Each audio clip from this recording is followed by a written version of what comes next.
insurance policy perks. Whether we're discussing home or auto insurance, I am here to help you understand these great perks. Call me, Mark Lewis, at 615-625-7070 for a quote, and you can get a whole lot of something with Farmers Policy Perks. We are farmers. Bum, bum, bum, bum, bum, bum. Not available in every state. Only available at select Farmers branded policies underwritten by Farmers Truck or Fire Insurance Exchanges or affiliate.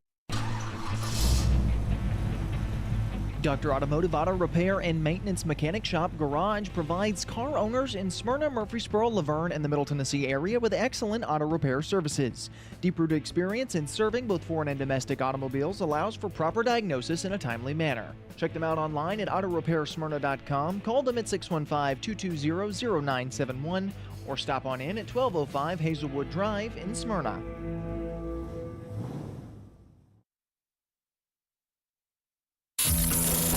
Are you concerned with the state of America, your state, your community? Then you're in the right place. This is the Rutherford Magazine Show with host, State Representative Mike Sparks. He and guests are here to talk about local politics, history, faith, and freedom.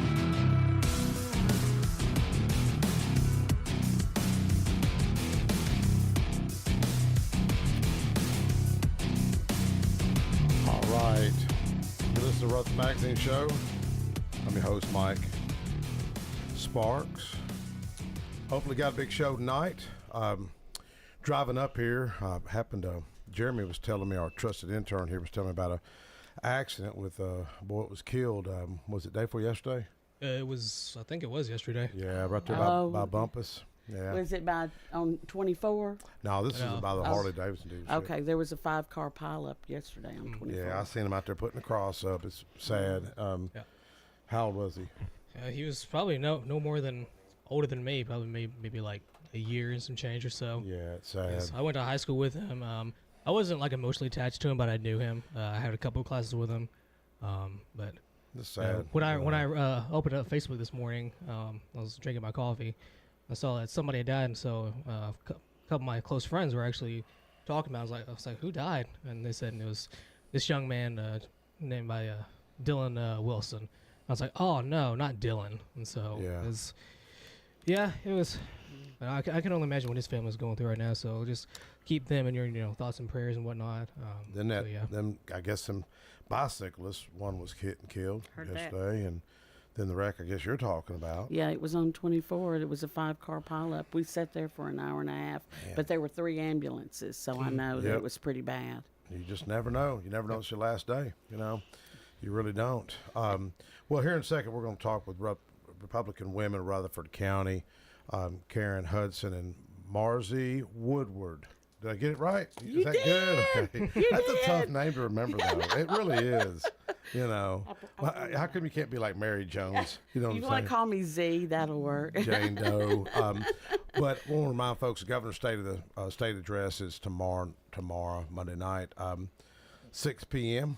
And offered my ticket to Austin Maxwell, then Claire, but then Claire, I guess, got tied up with some things that she's got a busy schedule. That's a busy woman right there, you know. And Austin, I think, is in Iceland, and I was like, Iceland, wow.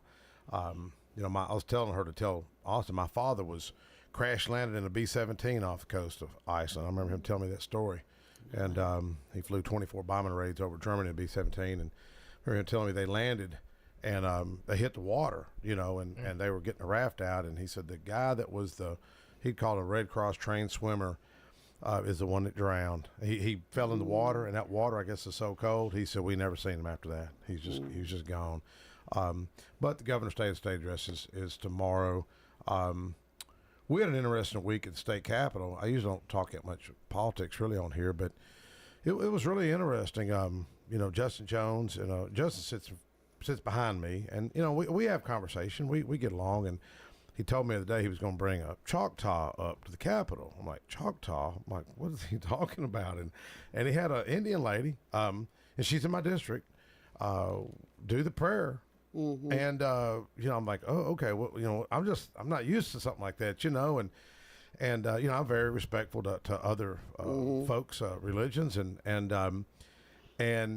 closed my eyes, and she was praying, and then she's praying in the native tongue, and And I didn't know what she's saying. And then I was pleased, though, when she said, in Jesus' name.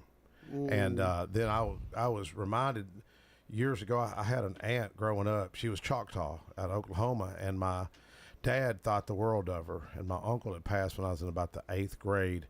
And she was just such a good wife to my uncle. And we went to the funeral. And I tell you, I often see this theme in my life about Amazing Grace. You know, the hymn. It just seems like it's reoccurring in my life. You know, when Mom died, I was playing Amazing Grace, music therapy, Amazing Grace. Then after my mom dies, our first grandchild comes in the world. They name her Grace. It's just very coincidental. But when my mom, I had a tough relationship with my father, and I had literally, me and my dad really wasn't speaking. I was about 28, 29, and I'd had a dream. And in the dream, my sister Sharon and I've got 3 sisters. And she's the military sister, and I said, we're at a dream. We didn't know anybody. It was just a peculiar dream. We're at a dream. We didn't know any, we're at a funeral. Didn't know anybody at the funeral.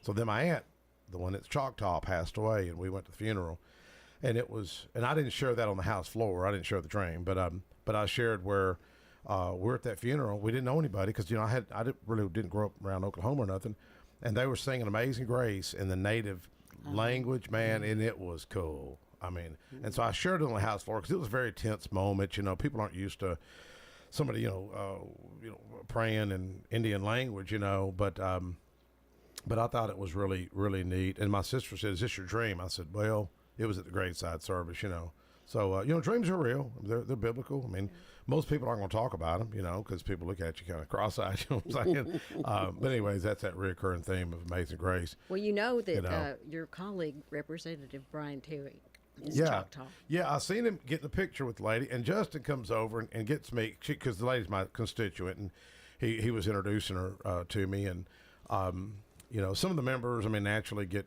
kind of, nervous, I guess you could say, but to each his own, and but like Justin made a good point. They were here first, about the Cherokee and Choctaw and the Trail of Tears and all that. In fact, speaking of Trail of Tears, we're going to be doing a tour of the old Jefferson community February 24th. There used to be a city outside of Smyrna. A lot of folks don't know that preceded the town of Smyrna, and Trail of Tears come through it. And the first black lawmaker, Sam Skiba, was born out there. So there's a lot of history right there at Old Jefferson. But wasn't that going to be that was going to be the state capital? It was the county seat at one time. Okay. Yeah, okay. And then they moved it to Murfreesboro, where it is now, Murfreesboro. But it's really neat, and a lot of people don't know the history. That it's just fascinating that I think someone found a diary or something in their attic in Smyrna, because I met them out there about 6 years ago at the Old Jefferson, the boat ramp. They'll be meeting if folks want to know more. It's at the I guess it'd be the East Fork boat ramp out there off Buckeye Bottom Road, and Roger Goodson with the CUD director, he's going to open the gates for us, and we'll be there at 10 o'clock. But if folks want to come out, maybe kind of chilly, but a lot of history in this community. You know what I mean? And sadly, a lot of folks don't know, and those that do know, sadly, are passing away. You know what I mean? Yeah. Did y'all ever know the late Dr. George Smith? I do. I knew of him. Mm-hmm. Great guy. He was at my fundraiser about 4 or 5 years ago at Sam Davis' home. He was on their board, and his last words to me were, "Sparks, and we'll get you a check." And then, sadly, Frank Caperton called me, and he had cancer, and he succumbed to cancer. And we got to recognize him on the house floor that night. But y'all had a big event that I sadly missed about 6 weeks ago? We had 2 it months? before Christmas. It was December 7th. Mm-hmm. Yeah. We hosted Dr. Carol Swain, who's a nationally known author and former professor at Vanderbilt and Princeton, frequent contributor to national television and a conservative voice. Yes. And she gave her life story. She talked about her evolution into the conservative thought and realized how some of the things that she'd been taught or actually was teaching was like this. She did some investigation and just felt like it didn't mesh with her belief system. Yes. And then she told her life story, and then it was very powerful, very powerful. Yes. Challenges, told us about stuff that's happening. So she brought us up to date with what's going on now. asked a lot of questions, really put a lot of stuff in perspective. I've heard people are still talking about it. Yeah. Yeah, and it was interesting because very soon after that's when she was the person took her words and from Harvard, The plagiarism. The plagiarism. I couldn't think of the word. Oh, plagiarism. okay. Yeah. Okay. Yeah, and that happened right after. Yeah. Oh, okay. After our event. Yeah. Yeah, that was when it testified for Congress. Correct. Okay. Okay. Yeah, she's still there. That lady. No, she resigned. Oh, she got did let go. resign. Yeah. Okay. Yeah, she resigned. I did say let go. Yeah. That that wokeism's real. I'm glad to see Dr. Swain kind of calling it out. Oh yeah, she will call it out. Yeah. Y'all had a good crowd too, didn't you? We did. We had almost 100 people. Yes. So, and with so many things going on in December, as we Yeah. all know, Oh, it's a tough that month. that was a really great thing for us to put our toe in the water and step out and do something like that. We hadn't done anything big like that with a speaker like that in anything I can remember. Well, I was on the way. I got stuck in traffic. One thing about Nashville is you count on traffic. I mean, and I can usually make it in an hour if I'm getting it, but I'm used to that for the past few years, and now it's more like an hour and 20 minutes. It's getting worse. But I had seen something in the news. It's called Moms Over Murder, and it was a group that was meeting at Murfreesboro off at Siegel at the United Methodist Church, I guess. And I wanted to get to y'all and then get over there to hear them. And I was so late, I thought, well, I'm just going to go meet with these moms. And boy, it was so sad to hear. And it was mainly African-American ladies. And they did have a detective in Murfreesboro. A lot of these unsolved murders, and a lot of them are over drug deals. And man, it was heartbreaking. One lady was talking about, she wrote a poem talking about forgiveness. And another lady chimed in. She was like, I'm not forgiven. And it was a very interesting case study for me to watch human behavior, because I think her name's Clementine, I think or Clemmy is her name. And she's fiery, but has compassion, if that makes sense, And she was talking about, well, you may be ready for forgiveness, but this other person's not there yet. And it was really interesting. So apologize to me, missing y'all. Everybody understands. But what was neat is I think you had called me, and I think I had just talked to her, like right before you called me, because somebody was it 2 weeks ago, 3 weeks ago? You'd called me on the way. I was coming back from Nashville. I believe it was you that called me. I don't think so. Okay, because I think we went ahead and made this appointment. Correct. I thought, but anyways, boy, you think about losing a child, violence like that, and who's advocating for them. I don't see much advocacy. I did have one of the ladies call in that night, but I know y'all are one of your I'm not saying agendas, but is to try to do more outreach to females and minorities. Yeah, I mean that's something we want. As a party. I think of it more as education. Yes, ma'am. Let people understand why. You think like you do. Yeah. What the party stands for, and learn it for yourself. Yeah. Depending on what station you listen to on the television, will slant it one way or the other. You think? So do your own work, and especially what we tried to do last year. Last year not being an election year with the Republican women, is we tried to bring in speakers that were educating us on issues. We had a speaker on immigration. Yeah. We had someone talk about the Election security. ESG. The ESG Yes. investing type stuff. We had election security. We had, I can't think of some of them that we had, but we tried to focus. We had human trafficking. Yeah. Y'all meet once a month? We do. Where do y'all meet at? We meet at the Carriage Lane Inn here in Murfreesboro. It's 337 East Burton. We have a website, rwrc.us, and it's up to date, so you can actually go in there. We have a meeting February 20th, and this month we're having Tennessee's Supreme Court Associate Justice Dwight Tarwater. He's the newest appointee. I think there's another opening now, but he's the newest appointee. So Dwight Tarwater actually went to law school with him, so he's coming. And you can go on that website and make a reservation, pay online right there. It's $25. Yeah, you had my friend Tracy Binkley over there. I see that. He came and talked. Tracy's a great guy. He came and talked. Yep. He really, his mother-in-law is a friend of mine. Trish Man, they've been fixtures since I was a little kid. You know, one time I said I don't trust dentists. I think I made her mad because I mean you got to be careful with transmission shops and dentists. And I don't think she liked it. She's probably listening right now, but forgive me, Trish. You know, her husband's always been a great dentist. Just full disclosure. You know. But one thing I wanted to point out too about what has been great about our local Republican women in this county is that it's super grown. And when I started attending, I knew I knew most of the people there. Well, now. And we met at headquarters. And now I don't know everybody there. Where'd y'all meet and at? it's wonderful. Headquarters. We fit into headquarters. But okay. we've outgrown that. But what's wonderful is I can look around the room and I can always see a new face and meet a new person because the women are then going back, telling their neighbors, their church friends, their family, their coworkers, and they're bringing them with them. And that's part of the outreach, which is great. We'd like to get, we want to reach the younger, under 40 crowd. We have some of there, but as you know, we would like to get to the college age because you know what's happening there. Yes. They're getting one-sided. I think the percentage in professors is not very high for conservatives. So we'd like to reach that.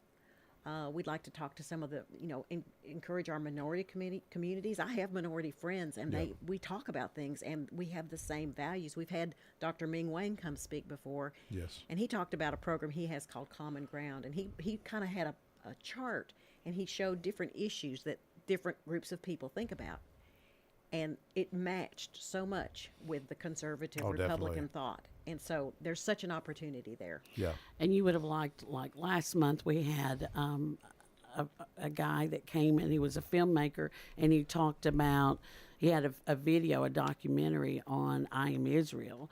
And he talked about life in Israel and it was very good. Yes, David Kern. Yes. He was very good speaker, but the video was great and he talked about life in Israel and what they're thinking about all this that's going on in their country right now. What do y'all think?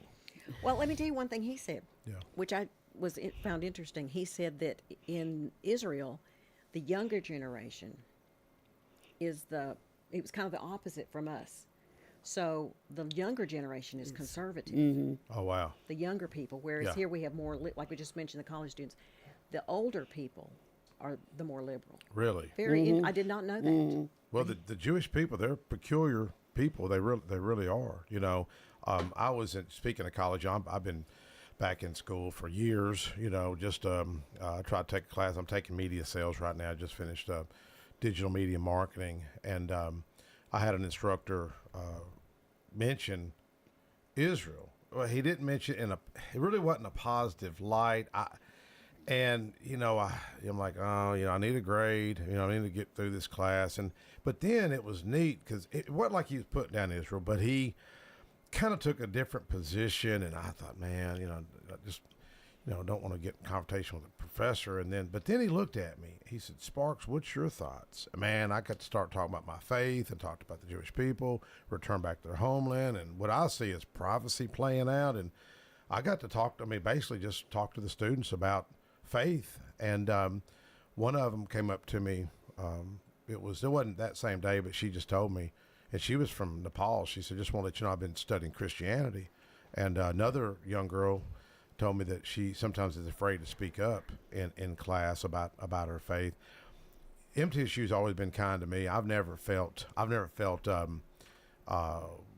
discriminated against or anything like that. Now I don't know what it'd be like to be at Harvard or be up north somewhere, but here in the Bible Buckle, I think you're still pretty safe. At least that's how I feel. I can't speak for Jackson or Jeremy or anybody else, Let's take a quick break and we'll be right back.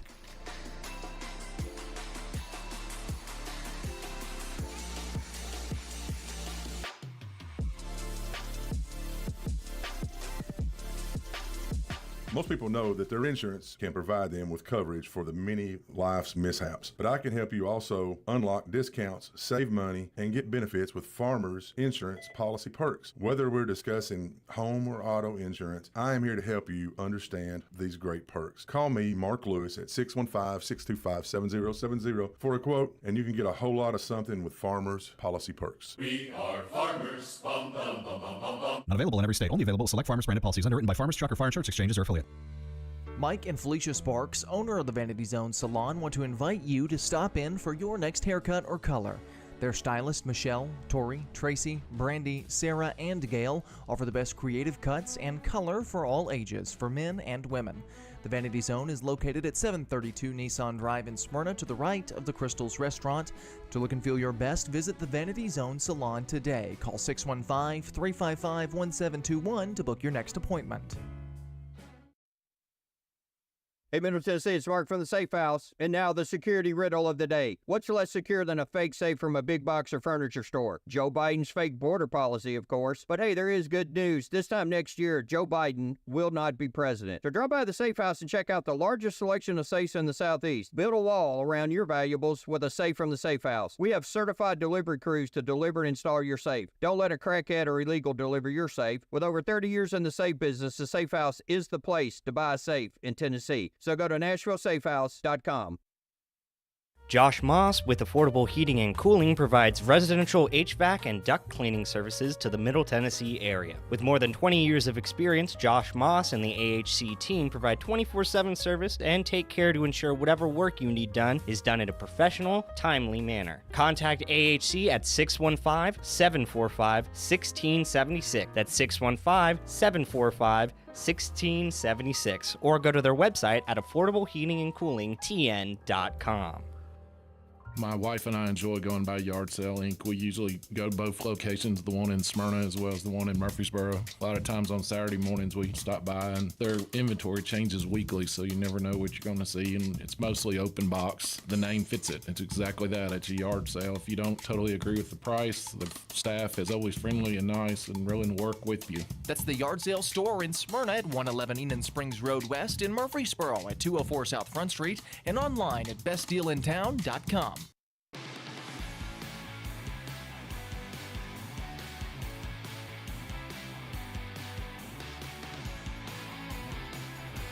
Hey, we're back. Rutherford Magazine Show. Me host Mike Sparks. We were just talking off the air about the African American Heritage Society of Rutherford County had that event for that marker at the courthouse, and y'all were going to try to make it.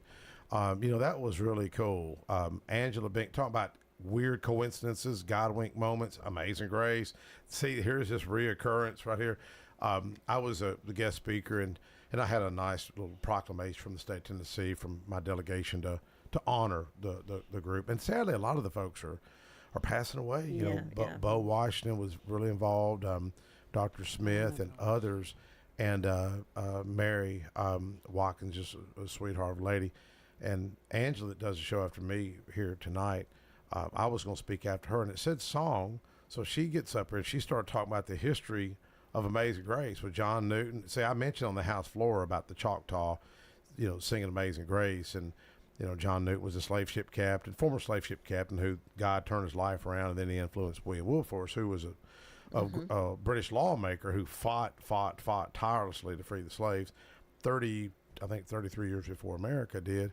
And sadly, we lost 600,000 men over that, But she started bellowing out that hymn. I mean, I didn't know that girl could sing. She could sing. I bet she's listening right now.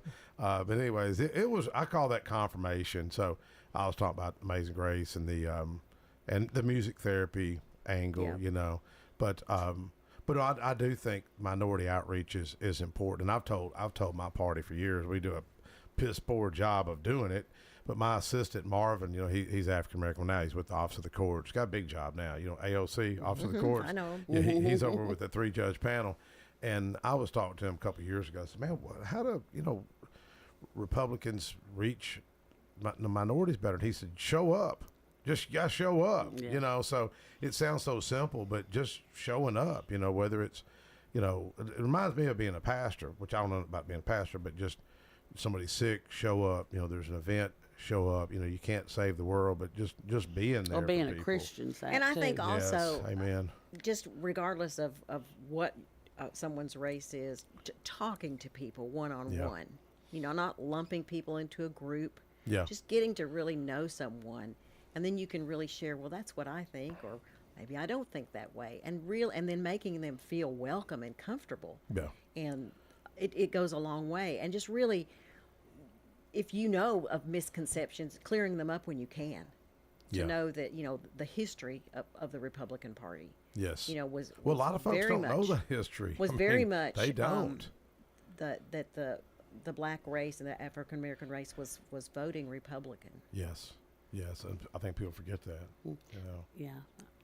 I think what they call now is the Republican used to be the Democratic Party, and things have changed significantly. Yeah. Yeah, you mean like the old Southern Democrat? Right, right. That sort of thing. But there's a lot of energy here. It's just it's a really, I'm really, this is a great county, if you know, and there's a lot of energy here. We got election coming up, so I hope we have a good turnout. Everybody vote how you feel. Yes. At least vote. We want everybody to participate. An early vote. Vote. It starts on Valentine's Day, so that's easy to remember. So you early vote? Yes, I like the early vote. Early vote. Oh, well, I heard somebody talking on the radio the other day about banking it. So, like when you early vote, you're banking it, like you're putting it in the bank. Well, I can see that, but then I hear people say there may be some new information that comes out about an That's opponent true. That's true. That does happen. That does happen. But I think we're talking about programs we've had. We've had Alan Farley come and speak, and Mark Goins, who's our state election commissioner, and. Your listeners may not know this, but Tennessee was ranked number 1 in the nation for election integrity. Yep. And they actually, we were actually at a Tennessee Federation of Republican Women meeting yesterday with women from all over the state, and they hammered that home again. Yes. They actually showed us a little chart of the nation with all the states grouped into their ranking on election integrity. And you can imagine that the whole West Coast was in the lowest they were in the 40 to 50th in the nation, whereas Tennessee was number 1, and number it was one you can be. I will just say this for a plug for our local Rutherford County Election Commission. You can be sure that they do things right. Mm-hmm. Your vote is counted the correct way, and they do things right. They all seem to work good together, don't they? Yeah, and they have good. They work with good volunteers that are women or men and women that come out. I said volunteers. You get paid a little bit, but hats off to what they do, and I'm sure you knew that our county administrator Alan Farley spoke for Congress in D.C. About election information. So and Karen brought up that about yesterday's state meeting. What was interesting, we brought a big delegation, and we got a prize for bringing so many women from our organization to that meeting, and it was a great meeting. D.C.? We went to Nashville. Oh, okay. This was yesterday.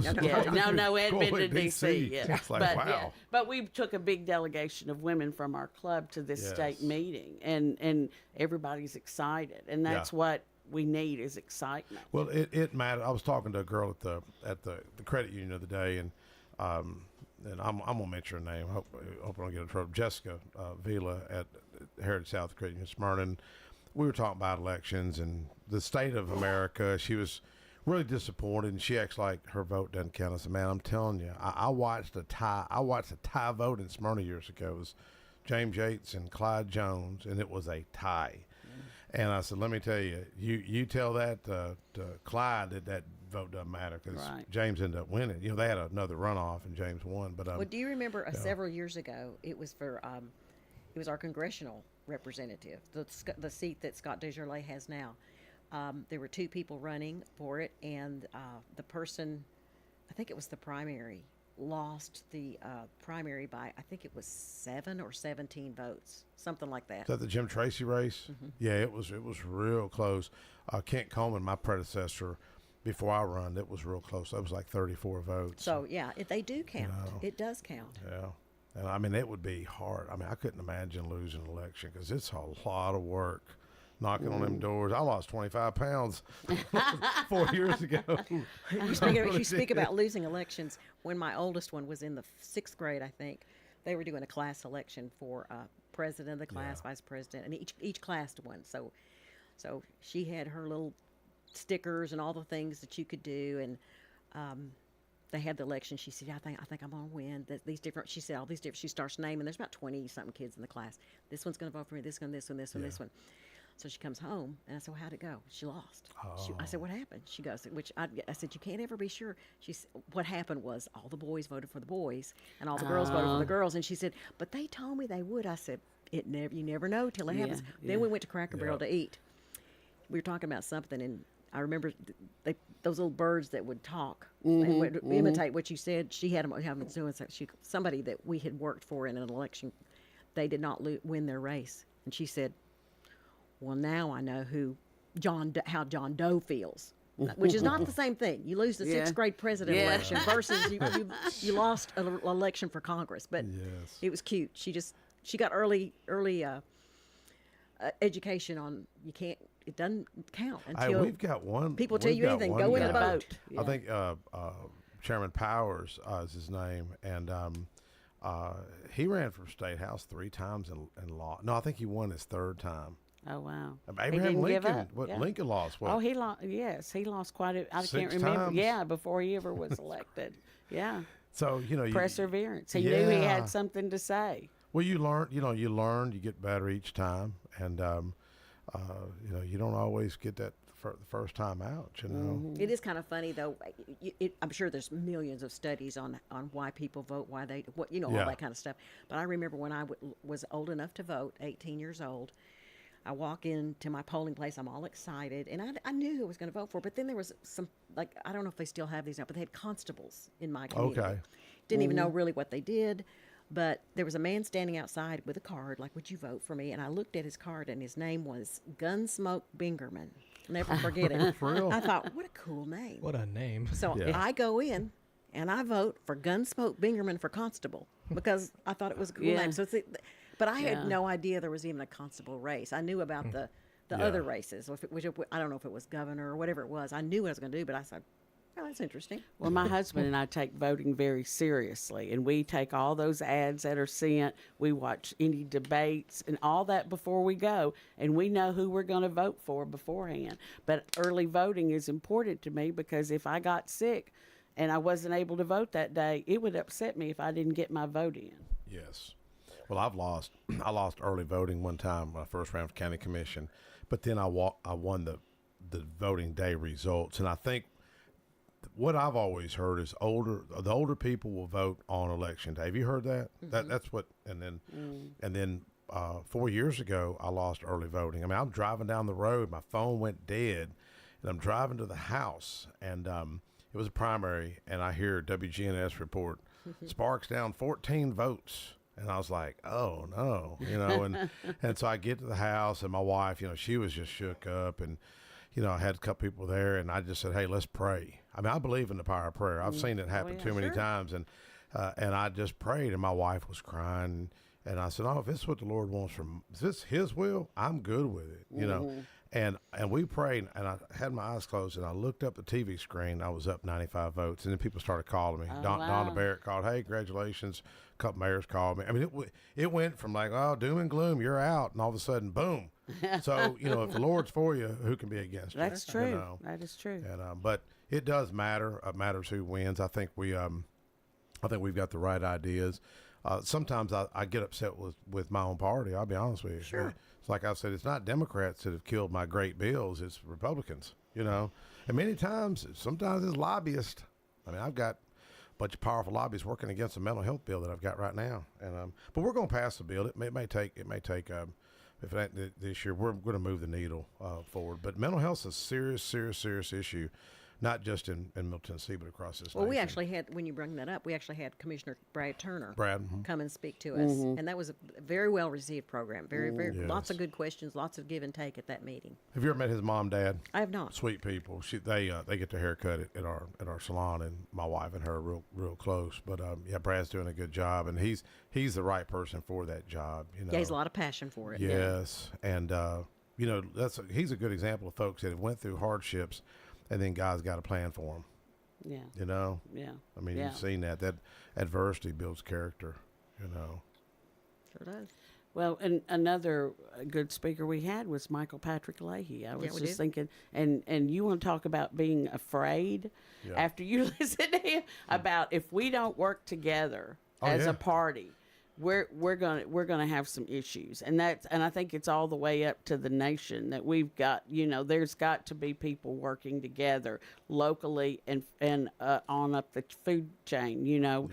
Because we've got to. And he was talking about these are some things that you've got to do if you want your children, if you want things to turn around and start being a country that we work together. The way over here, I've studied Alex de Tocqueville. I don't know if you've studied him much, but I've always loved this quote that he gave. He said, "I sought for greatness and genius in America, and her harbors and her ample rivers, and it was not there. I sought for the greatness and genius of America in her fertile fields and boundless forest, and it was not there. I sought for greatness and genius in America in her rich mine, and it was not there. I sought for the greatness and genius of America in our public school system and our institution of learning, and it was not there. I sought for the greatness and genius of America in her democratic Congress and her matchless Constitution, and it was not there. Not until I went into the churches of America and heard from their pulpits of flame with righteousness did I understand the secret for genius and power. America is great because America is good, and if America ever ceases to be good, she will cease to be great." Alex de Tocqueville. And, I was at the chamber the other day, and I don't know, I get really frustrated with government because everybody looks to government to solve your problem. Everybody wants something, and it's like I hear people talk about, well, I'm going to pass this bill. I'm like, you talked about the bill 8 years ago and nothing's better. Until we get back to our churches and our pastors speaking the truth and reaching these younger people, because the sciences aren't going to build character. It's not education building character. It's not medicine building character. There's no pills, drugs that's going to build character until that Christ spirit changes. I've had people on this radio program that were on drugs, heroin, and got freed. No pill, no program. It was the power of the gospel of Jesus Christ that turned it around. But if you notice how that gets so censored, I see it. I see it with the media. I see it in other areas. I've got two churches, one black church that was locked out in Laverne. Nobody even knows this stuff. A black church locked out for 2 years. Now, what do you mean locked out? Locked out by the city. They couldn't even worship in their own church. Yeah, if people don't believe this, just go to YouTube, type in Word of Life, Laverne. I had to beg a journalist to even do a story. I wrote to NAACP, never heard from them, And then I've got another church over here back behind Burger King, the river at Smyrna. They're in a large tent, but it'll sustain winds of 90 mile an hour. And they were threatened to have their doors shut. That was last year. And they were having a tough time with codes. They're at supply chain crisis with the steel trying to get the building. And I made a video about it. It's on YouTube. Type in, I guess, the river at Smyrna or Constitution under attack. But what was neat about this church was I noticed a lot of cars pulling up, and I was like, "Hey, what's going on?" He said, "Well, this is our Ladies' Day Out program, Mother's Day Out program. We're watching the kids. We've got little snacks and everything, and they go to a doctor's appointment or they go have lunch with their mom or a friend, and then they're watching the kids for a couple of hours." And one of our leaders called me. I won't say who it was, and he was like, "Hey, man, what's going on?" He heard about the video, and I was like, "Man, y'all threatening to shut their doors. There's a thing called the First Amendment." He's like, well, they're in a tent. I'm like, yeah, they're worshiping in a tent. Give them time to get built. They used to, but down by the riverside. Yes, but you think, oh, this is only happening in New York or Chicago or San Francisco. No, it's Rutherford County. If you're not careful, this stuff's right underneath our nose. People don't even know about it. And no one speaks. There's no lobbyist. They don't have a lobbyist. That's what's so sad. Well, that's one thing, we all need to be, where people get real and we should be focused on the presidential election and the congressional seats and all that stuff and our governors. That's all important. But local issues. Oh, it is important. It starts at the local level. So you need to really be aware of that kind of, what's on the minds of the people in your community. And I was going to say, it's important. I think that we need to have a voice.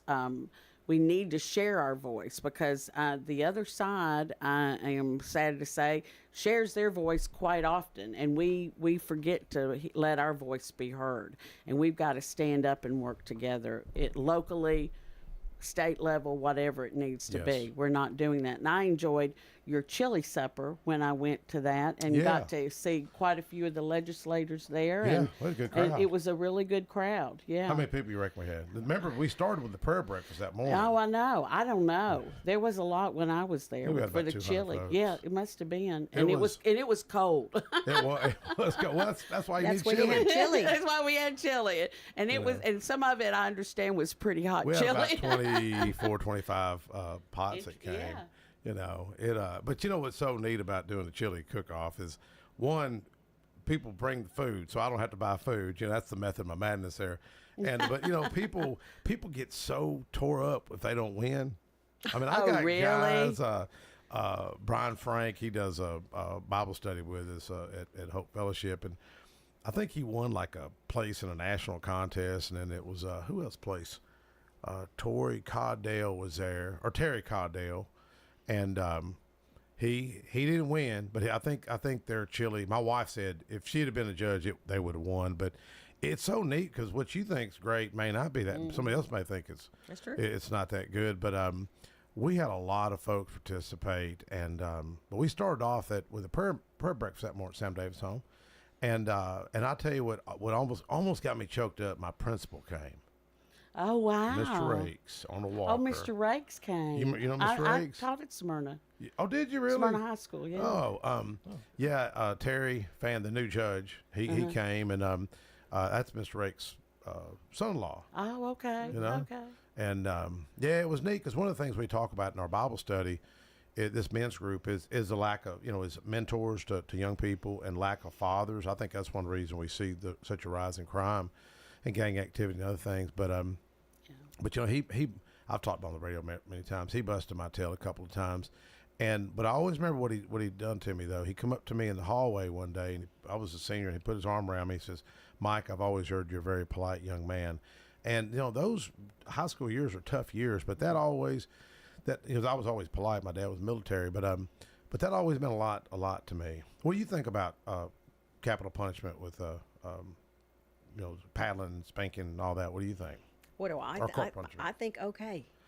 Do you? I do. I think okay. Are we in the minority with that? Yeah. I have no idea. I am not, being a teacher for 30 years, I tried to find other ways to manage besides paddling. That was not my go-to for sure. I didn't want my children paddled, and I said, if there was a problem, you let me know, and I'll take care of it. Oh, okay, every- but you were already at school. every though. parent doesn't do that. But Yeah, I was exactly. like, I will take care of it, and it will not happen. But everybody's again. not Yeah. you. Oh, I know. I Yeah. know. And we didn't. We didn't. My girls were good, and we didn't have any problem. But yeah, that is true. And sadly, in my 30 years from when I started to when I ended, it changed a lot. Oh, And student behavior. oh yeah, it was I think student behavior. we talked changed. about this a couple months ago, didn't we? I don't know if I, think did you or did. not. Yeah. Okay. Now, well, what did you teach? I taught. I did my student teaching at Smyrna High School in home economics. Oh, okay. And so that was my first degree. And so I taught home economics at Central, Middle. And then I did some private work.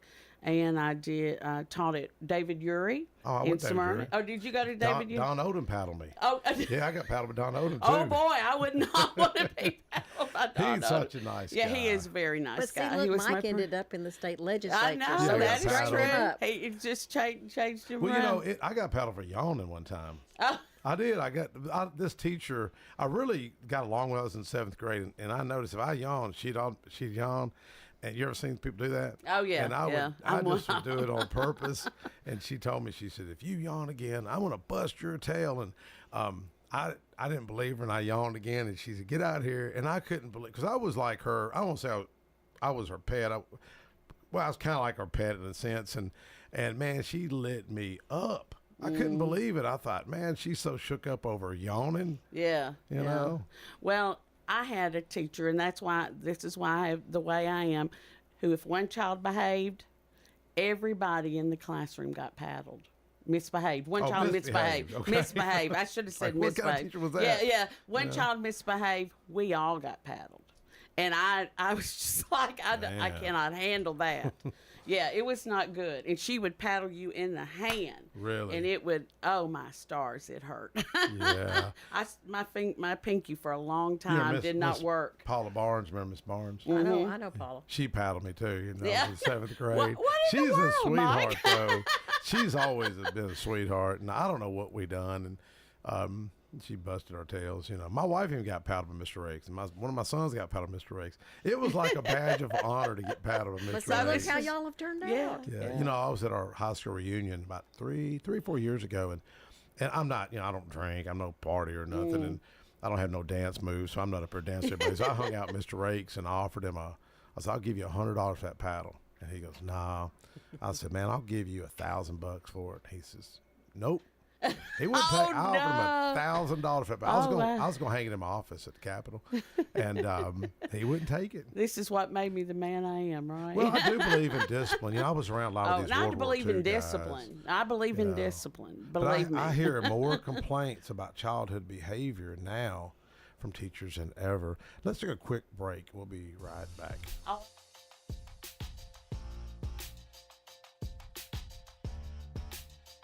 Most people know that their insurance can provide them with coverage for the many life's mishaps, but I can help you also unlock discounts, save money, and get benefits with Farmers Insurance policy perks. Whether we're discussing home or auto insurance, I am here to help you understand these great perks. Call me, Mark Lewis, at 615-625-7070 for a quote, and you can get a whole lot of something with Farmers policy perks. We are farmers. Bum, bum, bum, bum, bum, bum. Not available in every state. Only available at select Farmers branded policies underwritten by Farmers Truck or Fire Insurance Exchanges or affiliates.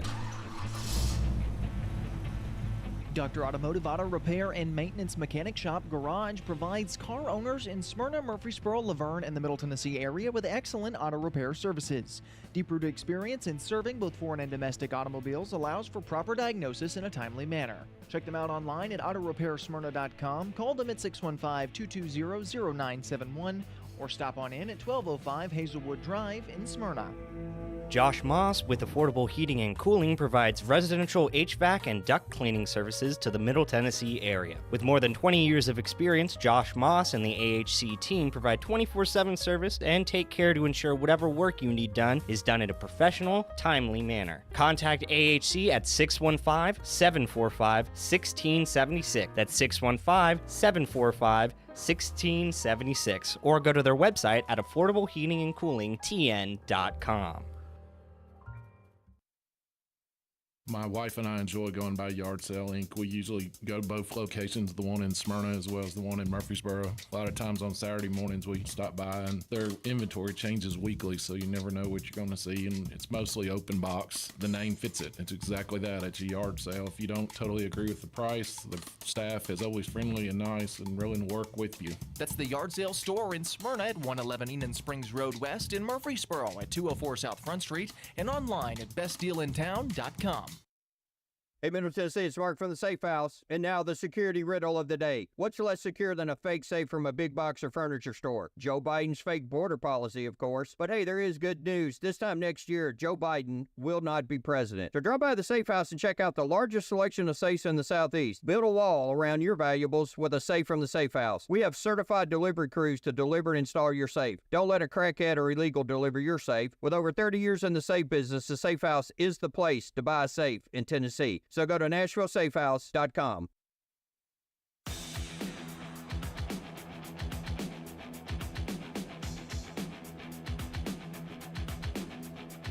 Hey, we're back. Rutherford Magazine Show. Me host Mike Sparks.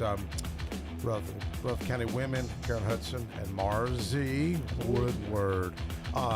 Before I forget, I want to give a little shout out. I had a former Murfreesboro firefighter call me, Joe Finney, and he's in a nursing home over here on Church Street. So if Joe's listening, I want to tell him, really appreciate those nice words, Joe. And if there's any other firefighters that want to go visit Joe, pop over there. And I saved his number so y'all can reach out to me or reach out to Keith Pratcher.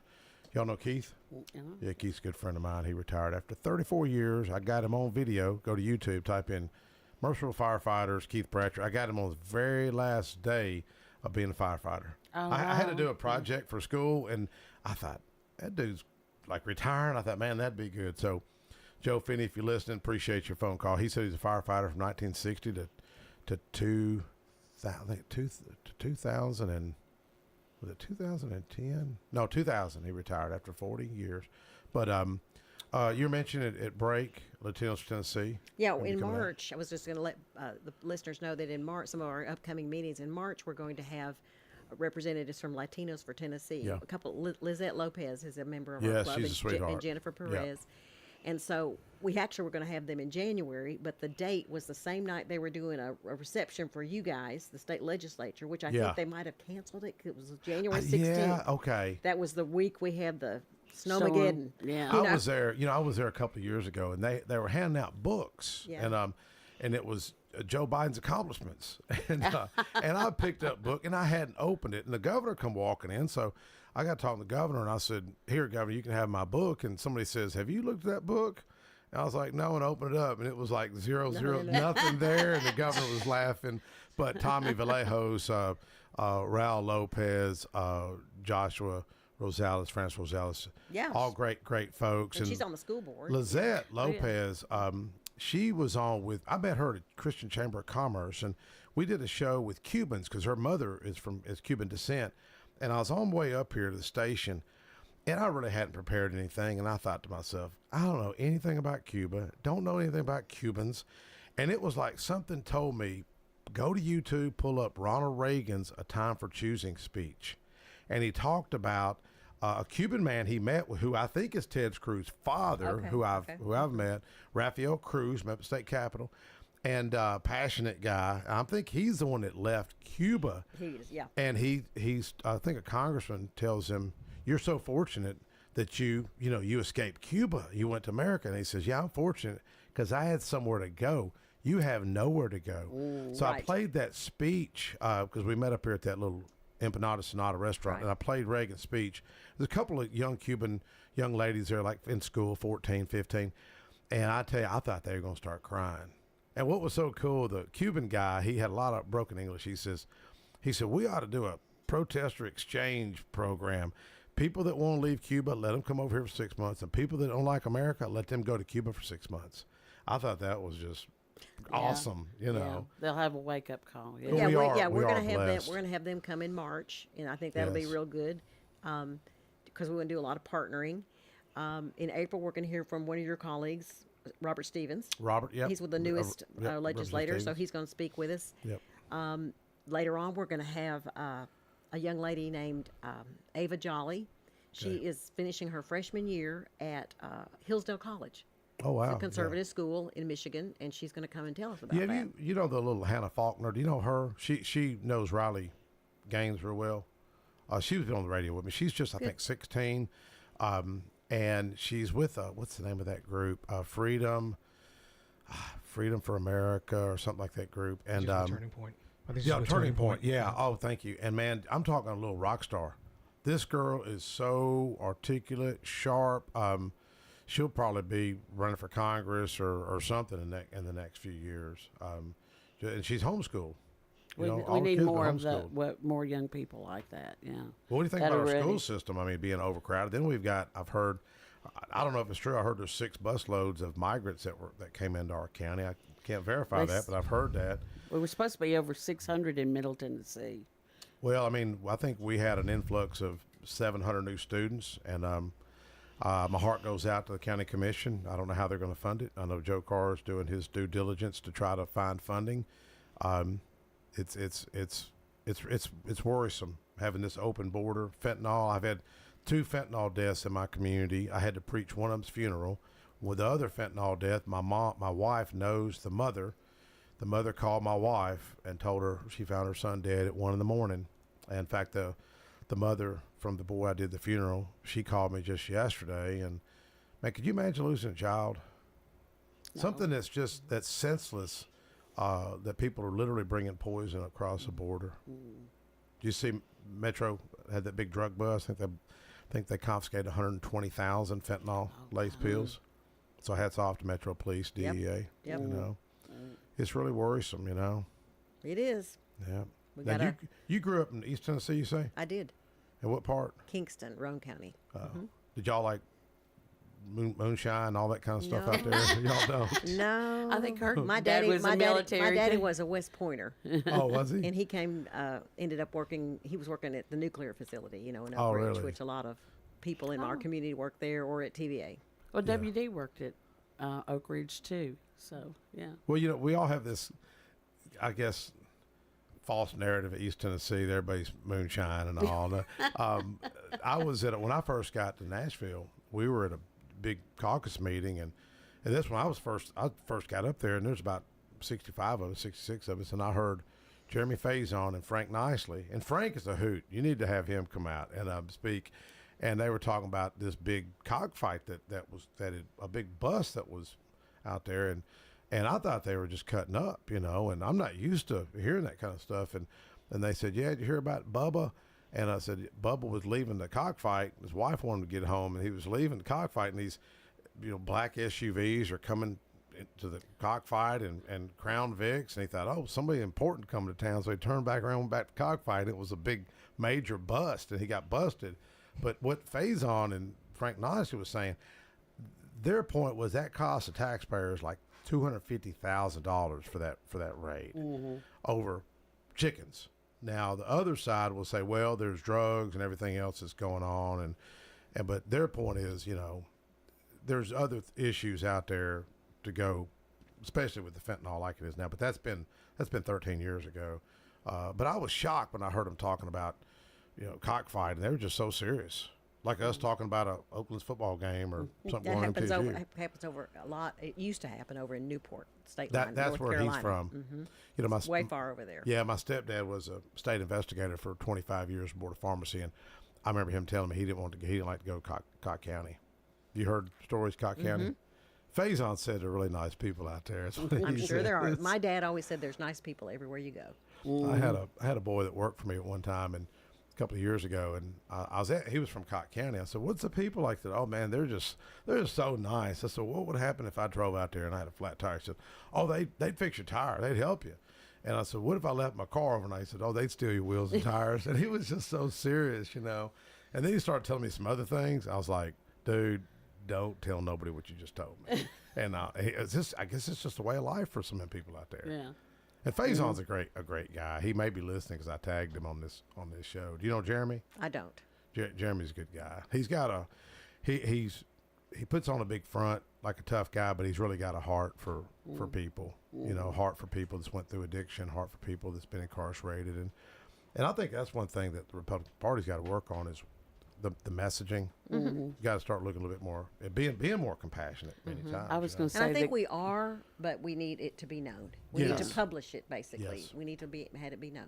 Yes. and I think the county commission's really taken on an interest in trying to stop this fentanyl crisis here in Rutherford County. They really are working on that. Yes, I know Chairman Craig Harris has got a passion, and He does. the late Steve Irwin did too. Sadly, he passed, and I got to, when I spoke on the House floor this week, I quoted the Book of James where it says, "Our life is like a vapor," because we get up here and we fight all the time. But I was saying, odds are someone's not going to be here next year. In 2 years, I can almost guarantee you one lawmaker won't be back.